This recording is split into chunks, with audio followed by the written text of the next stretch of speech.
والدین کے لیے بخشش کی دعائیں۔ رب اغفر لی ولوالدی ولمن دخل بیتی مؤمنا وللمؤمنین والمؤمنات ولا تزد الظالمین الا تبارا۔ نوح علیہ السلام نے دعا کی، اے میرے رب مجھے اور میرے والدین کو بخش دے، اور اسے بھی جو ایمان لا کر میرے گھر میں داخل ہو، اور مومن مردوں اور مومن عورتوں کو بھی، اور تو ظالموں کو ہلاکت ہی میں زیادہ کر۔ یہ نوح علیہ السلام کی دعاؤں میں سے ایک دعا ہے، اس کے علاوہ بھی انہوں نے دعائیں مانگی۔ نوح علیہ السلام نے 950 سال اپنی قوم کو اللہ سبحانہ وتعالیٰ کی طرف بلایا، لیکن بہت کم لوگ ایمان لائے۔ چنانچہ انہوں نے یہ دعا کی کہ یا اللہ مجھے بخش دے، میرے والدین کو بخش دے، اور جو بھی ایمان لا کر میرے گھر میں داخل ہو، اور مومن مرد اور مومن عورتیں، ان سب کو بخش دے۔ یعنی سب کی بخشش کی دعا مانگی، اور پھر ظالموں کے لیے ہلاکت مانگی۔ تو اللہ سبحانہ وتعالیٰ نے ان کی دعا قبول کر لی۔ جو اہل ایمان ان کے ساتھ کشتی میں سوار ہوئے وہ بچ گئے، اور باقی لوگ ہلاک ہو گئے۔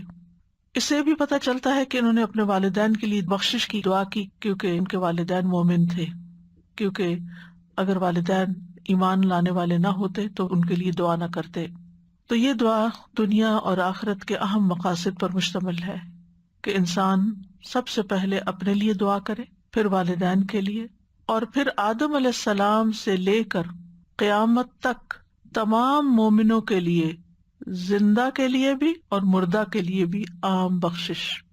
اور یہ انہوں نے عاجزی اختیار کرتے ہوئے اپنی بخشش کی بھی دعا کی، حالانکہ وہ نبی تھے، اور تمام انبیاء ایسے ہی ہوتے ہیں کہ وہ کتنے بھی نیک ہوتے ہیں یا ان کو کتنی بھی مراعات اللہ تعالیٰ کی طرف سے حاصل ہوتی ہے، ان کا مقام اور درجہ بلند ہوتا ہے، لیکن وہ ہمیشہ اللہ سبحانہ وتعالیٰ کی مغفرت اور رحمت کے طلبگار ہوتے ہیں، اور اپنے آپ کو بحیثیت بندے کے پیش کرتے ہیں۔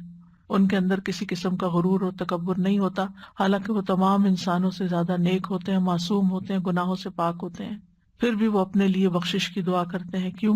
کیونکہ وہ سمجھتے ہیں کہ اللہ سبحانہ وتعالیٰ کا حق ادا نہیں ہو سکتا۔ اور پیغمبروں کی ان دعاؤں میں ہمارے لیے بھی تعلیم ہے، ہمارے لیے بھی سیکھنے کی بہت سی باتیں ہیں۔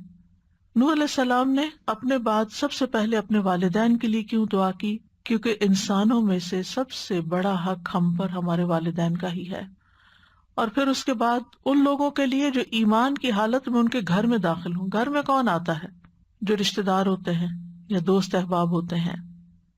اور پھر تمام مومن مردوں اور عورتوں کا بھی نام الگ لیا، وَلِلْمُؤْمِنِينَ وَالْمُؤْمِنَاتِ، یعنی ترتیب آپ دیکھیے، اور اس ترتیب میں بھی سیکھنے کی چیز ہے کہ دعا کیسے مانگتے ہیں۔ جب بھی آپ دعا کریں، پہلے اپنے لیے، پھر والدین کے لیے، پھر رشتہ داروں کے لیے، اور پھر عمومی طور پر سارے ایمان والوں کے لیے، آدم علیہ السلام کے زمانے سے لے کر قیامت تک کے مومنوں کے لیے۔ وَلِلْمُؤْمِنِينَ وَالْمُؤْمِنَاتِ، عمومی طور پر سب اہل ایمان اس میں داخل ہو جاتے ہیں۔ اور پھر آپ دیکھیے کہ اس سے یہ بھی پتہ چلتا ہے کہ رشتہ داروں کے علاوہ ان لوگوں کا بھی ہم پر حق ہوتا ہے جو ہمارے ساتھ کسی طرح کے تعلق میں ہوتے ہیں، جو ہمارے دوست احباب ہوتے ہیں، ان کو بھی دعاؤں میں یاد رکھنا چاہیے۔ یعنی جو میرے گھر میں داخل ہوا کا ایک معنی علماء نے یہ کیا کہ جو میری مسجد میں آیا، یعنی انبیاء علیہ السلام جہاں تعلیم و تدریس کا کام کرتے ہیں، جو بھی وہاں آتے ہیں ان کی بھی بخشش۔ ایک معنی یہ بھی کیا گیا کہ جو میرے دین میں داخل ہوا، یعنی جس نے میری دعوت قبول کر لی، اور اس کے علاوہ پھر میری قوم کے مومن مرد اور عورتیں، اور دوسرا یہ کہ قیامت تک آنے والے مومن مرد اور عورتیں۔ اور پھر ولا تزد الظالمین، اور ظالموں سے مراد یہاں کافر ہیں، انکار کرنے والے۔ اللہ تبارا یعنی اللہ ہلاکا، کہ ان کو ہلاکت میں ہی بڑھا دینا، ان کا بس اب نقصان ہی نقصان ہو۔ تو اس دعا سے ہمیں یہ پتہ چلتا ہے کہ استغفار کرنا سب پر لازم ہے، چاہے پیغمبر ہیں یا ان کے علاوہ باقی نیک لوگ ہیں، سبھی کو استغفار کرنی چاہیے، کیونکہ انبیاء اپنے لیے بخشش کی دعا کرتے رہتے ہیں، اور انسان کو ہمیشہ اللہ تعالیٰ سے معافی مانگتے رہنا چاہیے۔ اور پھر یہ بھی ہے کہ خاص طور پر والدین کے لیے دعا کرنا بڑا ضروری ہے۔ رسول اللہ صلی اللہ علیہ وسلم نے فرمایا، اللہ عز و جل جنت میں ایک نیک آدمی کے درجات کو بلند کرتا ہے تو وہ پوچھتا ہے کہ اے میرے رب، میرے یہ درجات کہاں سے آئے؟ اللہ تعالیٰ فرماتا ہے تیرے حق میں تیری اولاد کے استغفار کی برکت سے، یعنی تیرے بچے تیرے لیے استغفار کر رہے تھے۔ اور پھر سارے مومن مردوں اور عورتوں کے لیے ہم سب کو لازم ہے کہ دعا کریں، اور اس سے سب کا ایک طرح سے حق ادا ہوتا ہے۔ یعنی جتنے بھی اہل ایمان ہیں ان میں سے ہر ایک کا دوسرے پر کچھ حق ہے، کیونکہ ہر ایک کا دوسرے پر کچھ احسان ہے.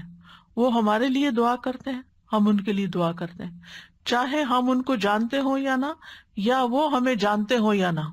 جو لوگ بھی ایمان کے رشتے میں بندھے ہوئے ہیں ان سب کا ایک دوسرے پر حق ہے کہ وہ ایک دوسرے کا خیال کرے. اور پھر اس میں درجے ہیں، سب ایک درجے پر نہیں ہیں.